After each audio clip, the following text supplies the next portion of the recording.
আসসালামু আলাইকুম রাহমাতুল্লাহি বারাকাতুহু।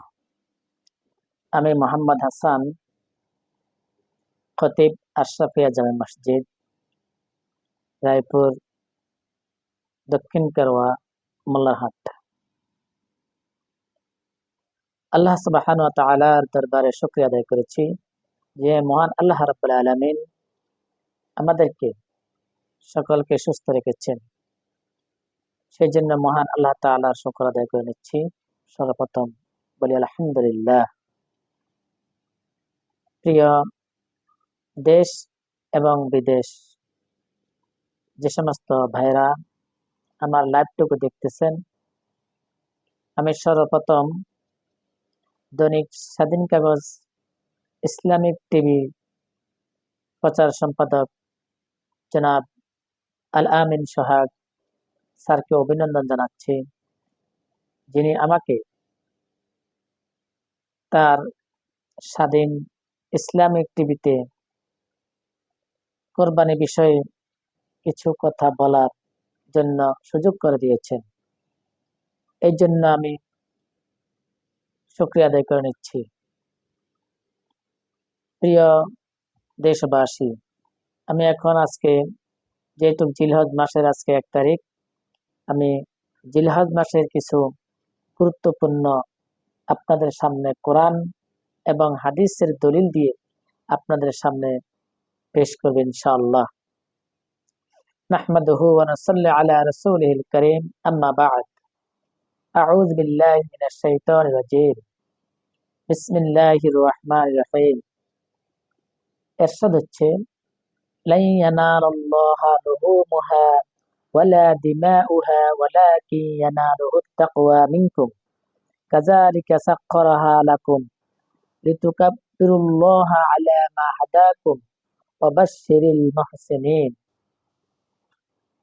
অর্থ, আল্লাহ সুবহানাহু ওয়া তাআলা ইরশাদ করেন,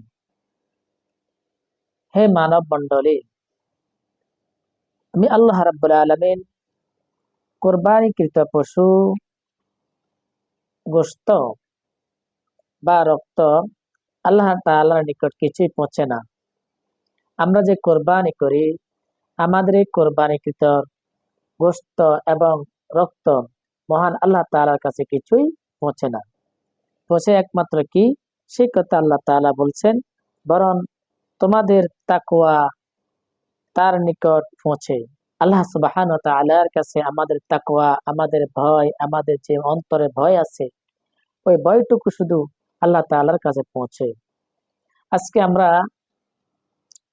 এই আয়াতের মধ্যে আল্লাহ সুবহানাহু ওয়া তাআলা ইরশাদ করেন, এইভাবে তিনি ওইসব পশুকে তোমাদের অধীন করে দিয়েছিলেন যাতে তোমরা আল্লাহর তাকবীর পাঠ করতে পারো। সুবহানাল্লাহ। এই জন্য তিনি তোমাদেরকে হেদায়েত করেছেন এবং সুতরাং তুমি সৎ কর্মশীলদেরকে সুসংবাদ দাও। প্রিয় নবী সাল্লাল্লাহু আলাইহি ওয়াসাল্লামকে আল্লাহ সুবহানাহু ওয়া তাআলা পবিত্র কালামে হাকিমের এই কথার দ্বারা বোঝাচ্ছে যে আমরা আজকে যারা কোরবানি করি, আমাদের কোরবানিকৃত পশু আল্লাহ তাআলার কাছে কত মূল্যবান, কত মূল্যবান। আল্লাহু আকবার। প্রিয় সুধী, এই কোরবানিকৃত পশু আমরা জবাই করি, যারা জবাই করা হয়, আমাদের অন্তরে একমাত্র আল্লাহ সুবহানাহু ওয়া তাআলার ভয় থাকতে হবে, তাকওয়া থাকতে হবে। যদি এই তাকওয়া না থাকে, আল্লাহ রাব্বুল আলামিনের ভয়টুকু যদি আমার ভিতরে না থাকে, তাহলে কিন্তু কোরবানি হবে না। তাই আসুন আমরা প্রিয় নবীজি সাল্লাল্লাহু আলাইহি সাল্লামের থেকে কিছু কথা আমরা ইনশাআল্লাহ আজকে জানবো। যেহেতু জিলহজ মাসের চাঁদ উদিত হয়েছে, আল্লাহ রাসূল সাল্লাল্লাহু আলাইহি সাল্লাম ছোট্ট একটি আমল আমাদেরকে জানিয়ে দিয়েছেন। সেই হাদিসটি হচ্ছে, জিলহজ মাসের যখন আল্লাহ তাআলা বলেন, জিলহজ মাসের যখন চাঁদ উদিত হয়, তখন তোমরা কি করো? চুল, নখ, গোঁফ ইত্যাদি কর্তন করো। আল্লাহু আকবার।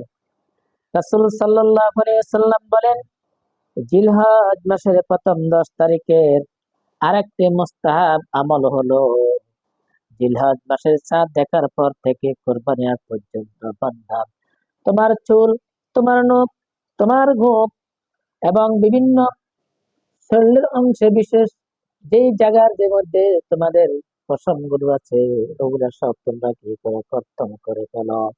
তাহলে কর্তন করলে কি সওয়াব হবে? সেই হাদিসটিকে আল্লাহ রাসূল সাল্লাল্লাহু আলাইহি সাল্লাম বলেন, হযরত উম্মে সালমান রাদিয়াল্লাহু তাআলা আনহু থেকে হাদিসটি বর্ণিত। রাসূলুল্লাহ সাল্লাল্লাহু আলাইহি ওয়াসাল্লাম বলেন, আল্লাহ রাসূল সাল্লাল্লাহু আলাইহি সাল্লাম ইরশাদ করেছেন, যেই লোকের কাছে কোরবানি পশু আছে সেই যেন জিলহজ মাসের নতুন চাঁদ দেখার পর ঈদের দিন থেকে কোরবানি করা পর্যন্ত তার চুল ও নখ সব কিছু কেটে ফেলে।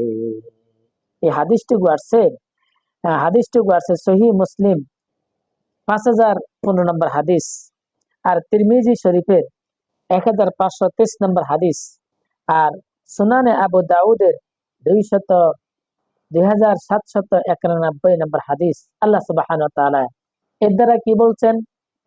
কোন বান্দা কোরবানি করতে পারলো না, কোন বান্দা কোরবানি করার কোন তার সামর্থ্য নাই, যদি সামর্থ্য না থাকে তাহলে ওই ব্যক্তি যেন এই কোরবানিকৃত পশু জবাই করার পরে আবার পুনরায় তার চোখ, নখের বিভিন্ন অংশ বিশেষ যা কিছু আছে যদি কেটে ফেলে, তাহলে ওই ব্যক্তি এক কোরবানির সওয়াব আল্লাহ রাব্বুল আলামিন তার আমলনামার মধ্যে দিয়ে দিবে।